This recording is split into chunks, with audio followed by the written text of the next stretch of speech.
उमाकांत धारवे की शानदार प्रस्तुति।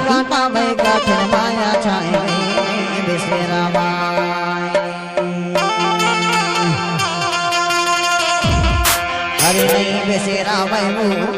नहीं बेसेरा भाई काठन माया जाएंगे नहीं बेसेरा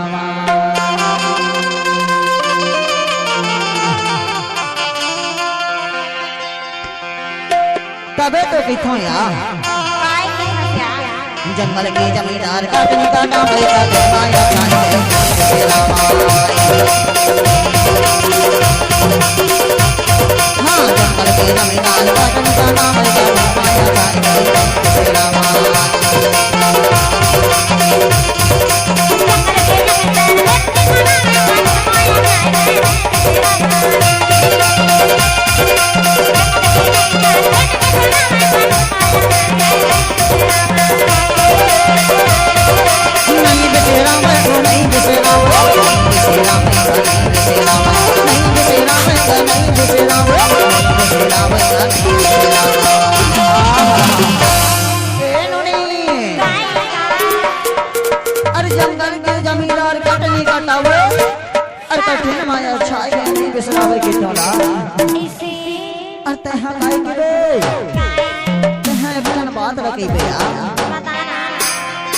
बाकी चावल घड़ी घड़ी चोरा माया वाली चोरा मार करे